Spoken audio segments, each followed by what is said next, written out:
She had on all red, and her face was kinda beat up, and she told me she had got put on by the gang the day before, and she had it tattooed on her chest. On October 21st, 2000. I don't get it. Why would you want to join a gang if you made it? I don't get it.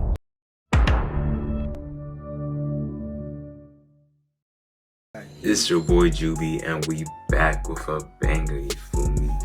I just want to say Happy New Year to all my viewers, my watchers, my supporters, you feel me? This year we're gonna get litty for y'all, simple. But yeah, sadly though, we gotta start this year with death, you feel me? Cause you know how it be, we're gonna have surprising deaths coming soon. It's gonna be crazy, yo. You know how the year be. It's always gonna be like that. But today we're gonna react to black actors that died like back in the day and we didn't even know the whole time, you feel me?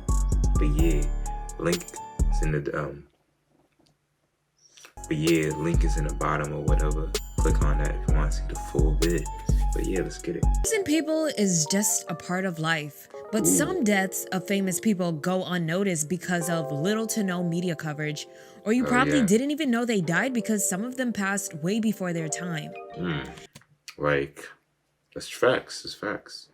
It's not like how it is with social media now, but back in the day, if you was mid, they was not gonna cover you. You could be dead the whole time, no one even knew.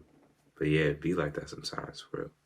Here are some actors you probably didn't realize passed away. Oh yeah, she died too in the 90s. But Michael Talferno.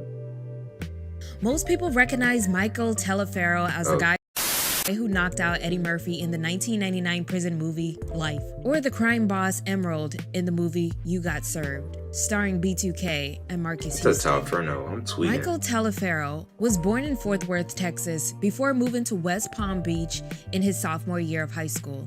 He played football at Texas Christian University, then went on to play pro ball for the Washington Redskins in 1984. Okay. After his pro career, Michael moved to Southern California, where he was spotted on the street by film director Tony Scott, who offered him a role in his 1991 movie, The Last Boy Scout.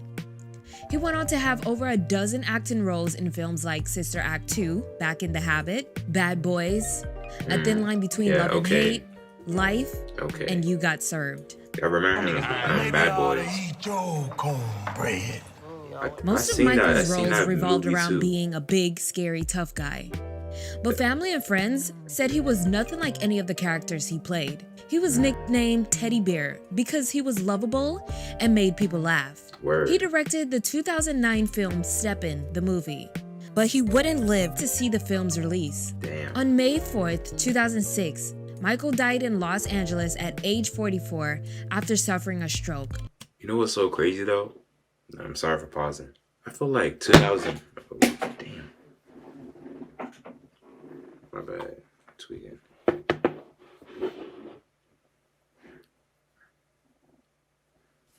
But you know what's so crazy though? I feel like most black actors, like not black actors, but like famous people was dying like crazy back in 2004, 5, and 6. If I'm wrong, let me know. But I feel like those 3 years was really crazy. Like them famous joints from the 90s and 80s were just dying. That's tough. But hey, list them for me if you want to. If you got that knowledge, then do it. If you don't, then just continue with me. And he left behind 4 kids. Damn. I've never seen him before. The LGBT icon Corwin Hawkins is best known for his role of Peaches' gay best friend, Wayman, in the 1994 comedy A Lowdown Dirty Shame, or you may know him for his comedic impressions. Corwin Anthony Hawkins was born in Houston, Texas on March 12, 1965. He was a cheerleader in college and worked as a body double for Grace Jones's album covers and music videos. He started off doing drag shows in Dallas nightclubs and became a well-known comedian in the black comic world. He created many characters and did a lot of impersonations, but his most popular character was named Amazing Grace. He won many competitions as Amazing Grace, such as Miss Gay Texas, Texas Entertainer of the Year, and the 1992 National Entertainer of the Year title in Louisville, Kentucky. Corwin Mans was appeared skinny, on though. Def Comedy Jam, BET's Comic View, and a bunch of HBO comedy specials. Word. Oh, but you know what? When you go to Burger King tomorrow and I pull up in my Porsche, give me a burger, nigga. I bet he What do you mean? Yeah, what's my it pussy called? boy. He definitely helped Tyler In the Perry. early 90s, gay Definitely. performers, especially the ones who did female impersonations, rarely got mainstream success. Word. Corwin was spotted by Keenan Ivory Wayans, who offered him a part of Wayman in his film A Low Down Dirty Shame. The role was originally written for RuPaul. My no, not funny. honey. Ain't nothing like coming home to a warm man in the bed. Squeeze me, who am I? This is my room you dropped in last night. Miss Peaches, you need to come up in here and get this rock wilder. Keenan also cast him to be in his film Don't Be a Menace to South Central while drinking your Nah, the juice in Wayans the hood. brothers, But bro. unfortunately, The Wayans family. Corwin Hawkins passed away of AIDS-related pneumonia on Damn. August 5th, 1994, 3 months before A Low Down Dirty Shame hit the theater. That's tough. He was young. Like what, 30? 1965 too. He was like almost 30 years old, maybe almost 30 years old. Man was young. That's tough. But it's crazy though. The Wayans brothers, the Wayans, it was really like that. It was like a whole dynasty. And never got the chance to film Don't Be a Menace to South Central while drinking your juice in the hood. Corwin was just 29 years old, I see. but he will always be recognized as an LGBT icon, and his memory is always honored every year during Pride Month. Word. This one, Michelle Thomas, yo. Shh. Look.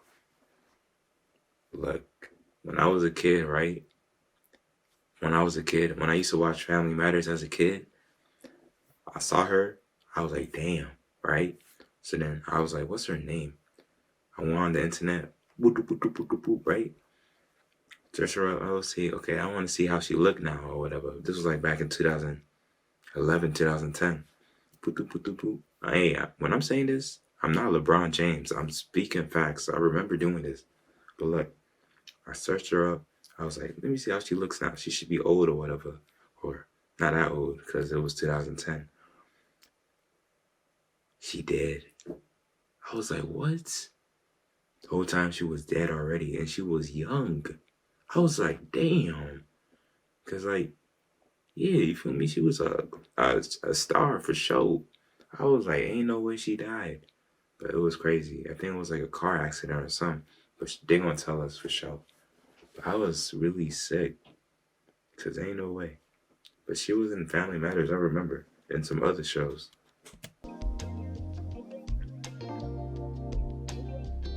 Michelle Thomas is best known for playing the role of Myra, Steve Urkel's girlfriend, in the 90s sitcom Family Matters. She was born in Boston, Massachusetts on September 23, 1968, and is the daughter of Dennis Thomas, the saxophonist and musical director of Kool and the Gang, and the actress Pinwar Thomas. Dang. She grew up in New Jersey What's up? and received her basic training in acting from her mother, Finwar, and her mother coached her throughout her career. In September 1984, she was crowned Miss Talented Teen New Jersey, and the following year, she became International Queen in the international competition in Jamaica. She studied dance at the Broadway Dance Center in New York and starred in Betsy Brown at the American Music Theater Festival in Philadelphia. Michelle played the love interest in a lot of music videos, and then she played Theo's girlfriend Justine on The Cosby Show. So she was in the Cosby Show. I knew it. I was going to say it, but like I was like, maybe I'm capping. Oh, I knew she was in that cap. Damn. 'Cause I was like, well, should I say that to y'all or nah? Whole time I was right, bro. I knew she was in the Cosby Show too. From 1988 to 1990. She had a few minor roles in shows throughout the 90s, but in 1983, Michelle got the role of Myra Monkhouse on Family Matters, a role she played for 5 years until the sitcom ended. In August 1997, Michelle was diagnosed with a rare stomach cancer and began treatment. After Family Matters, she portrayed Callie Rogers Stark on the American television soap opera The Young and the Restless. but her screen time grew shorter and shorter as her cancer got worse, and she Damn, began her it was medical cancer. leave in late October 1998. Michelle Thomas died on Wednesday, December 23, 1998, at Memorial Sloan Kettering Cancer Center in Cancer be crazy, Manhattan though. at the age of 30, with her family and ex-boyfriend/friend Malcolm Jamal Warner by her side. William J. Bell, the co-creator and senior executive producer of The Young and the Restless, released a statement that read, "We are terribly shocked and deeply saddened by Michelle's death, and our thoughts and prayers are with her family. Michelle was a great talent with a bright future ahead of her. She will be missed by all of us." End quote. We live in an era now where people are just ferociously out to be a big deal. But there were still enough innocent characters in the 90s fame game who were just themselves, good people, everybody loved them, Jaleel White. and they for fell sure. into this life. He's a legend And to Michelle me. Thomas is that for me. You know, I never had an intimate relationship with Michelle. She really was like a big sister to me. And Michelle Thomas was a part of my confidence building. And she made herself a part of that. And then our relationship just kind of blossomed from there. When the show went down, a lot of realities for a lot of us kicked in. And moving on as an actress, I think Michelle ran into some difficulty. And I remember even for a while she worked as a waitress, and she would work way out, like Palmdale, because she didn't want anybody in LA seeing her. Damn. Have to wait tables. This is how it be for sure. And then obviously she got stomach cancer, and my mom really helped her tremendously as much as she could, but it was just too far along. Damn. And like I said, when you know somebody's full journey, what they fought for, what they didn't ask other people for, what they didn't burden other people for, and that big just 34 teeth grin of hers, you just, anytime I mention Michelle Thomas, there's a certain amount of innocence. I'm just taken back to, you know, Michelle had a lot of opportunities to sell her soul to the devil, to start climbing a little faster. And she just wasn't that girl. Lloyd Avery. I don't know who that is. Y'all tell me who that is, you feel me? Most people know Lloyd Avery II as the gang member who shot and killed Morris Chestnut's character in Boys in the Hood. Lloyd Fernandez Avery was born on June 21st, 1969. He is of African American and Mexican descent. He grew up in a middle-class neighborhood in Los Angeles and attended Beverly Hills High School. He was cast in John Singleton's 1991 film Boys in the Hood to play a gang member named Knucklehead. John Singleton would cast him again alongside his brother Che in John's 1993 film Poetic. But y'all know, you know what's so crazy though? All these movies that they're talking about, I was this small when I was watching it. I might have to rewatch all of them at this point. Like, 2000s to 2000s was 2 decades ago. Guess how small I was? Think about all that.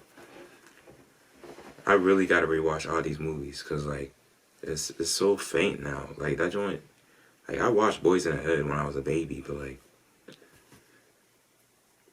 a long time ago, right? I gotta rewatch all these movies. I need to find a website, something illegal. Tell me what's up though. Justice.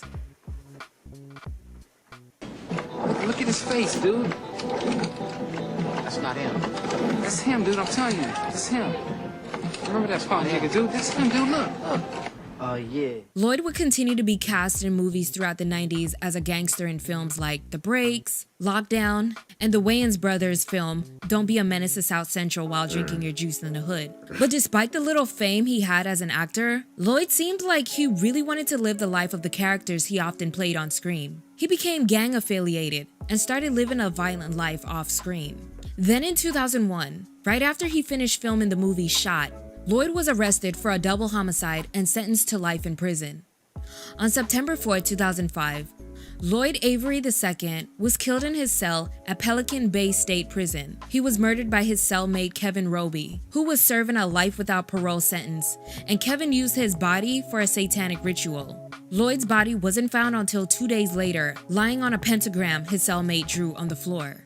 There are some reports that allege that Lloyd found God while he was in prison and allegedly tried to convert his Satanist cellmate. His death is so sinister, so if you guys want to know more details about what happened, I'll leave a link in the description box for you guys to read about it yourselves. That's wild. But then he really tried to live that life? That's tough. Now, Tara Correa-mcmullen isn't black, obviously, but the similarities between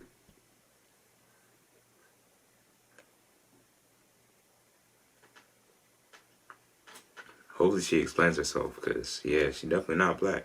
her real life and the characters she played on screen kind of reminded me of the life of Lloyd Avery II and his death. So I decided I was going to include her in this video.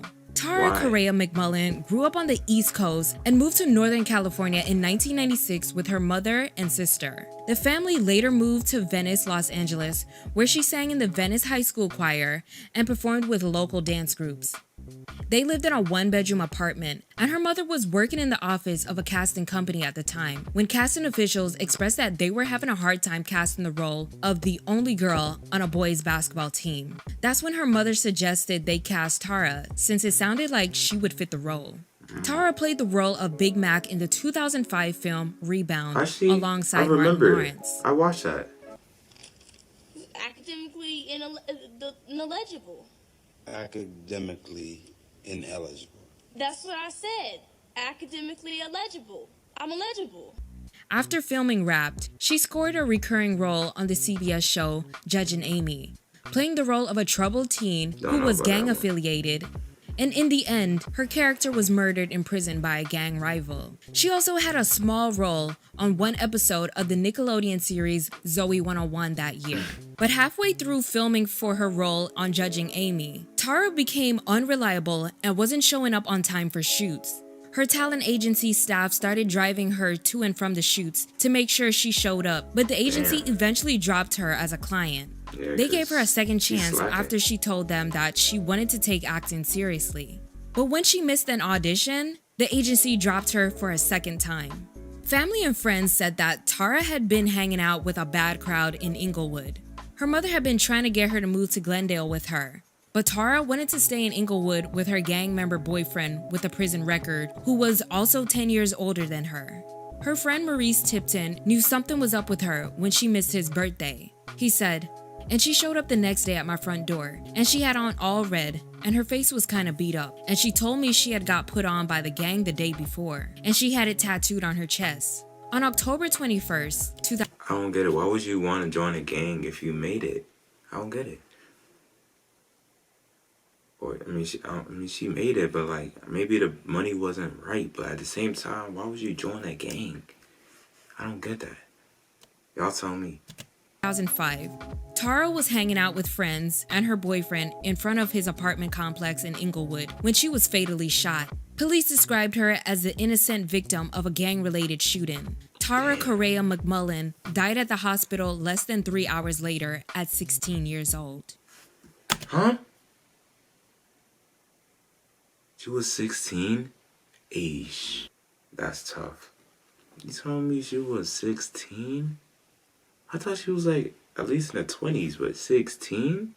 Isn't that okay? Oh! Willie Draper. Hopefully I'm saying it right. Most people remember Wiley Draper as the actor who played adult Michael Jackson in the 1992 TV movie The Jacksons, An American Dream. Wiley Draper was born on May 5th, 1969 in West Virginia. He was known as a great dancer during his childhood, but as a teenager, he focused more on football. He attended Point Park College and started focusing on dance again and the arts, and had taken some acting classes, but hadn't done any acting gigs yet. After college, he worked as a dancer at Disney World as a stage dancer for the Norwegian Cruise Line.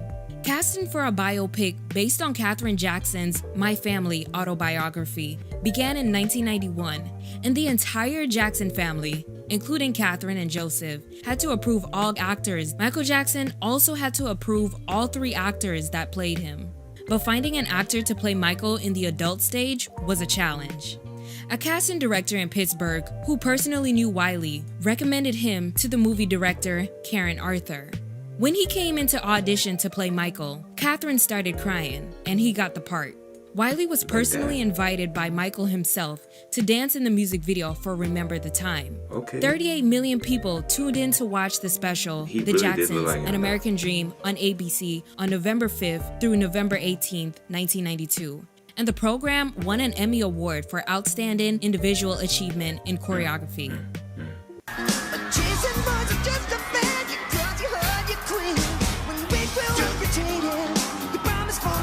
Hopefully I don't get copyrighted. When we go in the studio rehearse with Micah Peters, it's just like, get down, let's do this, baby. And so when she says action, it's action. And then, like, of course, a lot of people all over the world is going to be watching this. I don't get obsessed because, you know, they put the makeup on and put my hair like Michael and everything. I'm pretty much Wally Draper. When I put my costume on, when I put my makeup on, I go in and I'm still Wally Draper until she says action. And then I capture the moment of the role. When she says cut, I'm back to Wally Draper. And I'm like, oh, well, you know, I mean, that was good. How did that go, Karen? Was that all right? After that, he had a small role in The Disappearance of Christina, and another appearance as a dancer in the cable show The Red Shoe Diaries.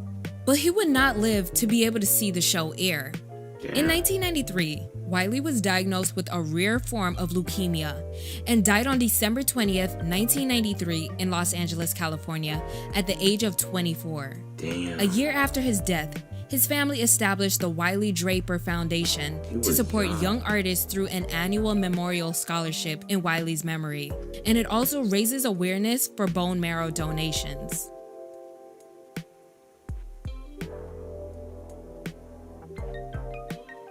Natina Reed is best known as 1/3 of the R&B group Black, or some of you may know her as one of the East Compton Clovers in the 2000 film Bring It On. Natina was born in New York City and raised in Atlanta, Georgia, and is the cousin of Farrah Franklin of Destiny's Child. She was discovered by Lisa Left Eye Lopez of TLC through her brother, and Lisa would help her with her career and even asked her to co-write songs for TLC. Lisa put. Oh yeah, are they gonna talk about TLC in this video? They should, because. Oh, wait. Come on. About Siri, stop. Oh, wait. The person that died in TLC, is she black though? Maybe not. Never mind. Together the trio named Black, consisting of Natina and singers Shamari Fears and Brandy Williams, and they began touring with TLC. Black achieved success with their hits 808 and Bring It All to Me, which featured NSYNC's JC Chasez. Oh, baby, bring it all to me.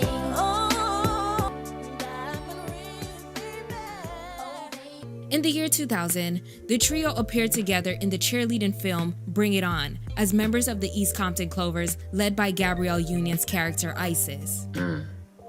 Can we just beat these Buffies down so I can go home? I'm on curfew, girl. Look, there's no need for that. Oh, you know what? Yo, let me explain this to you. A year later, Black did a cameo in one episode of the series VIP, and again in the 2003 dance film Honey. After that, Black faded into obscurity. But Natina made headlines for a few arrests, allegedly including a DUI, possession, and disorderly conduct. Damn. On October 26, 2012, she was in the road on the Lawrenceville Highway in Georgia when she was struck by a car.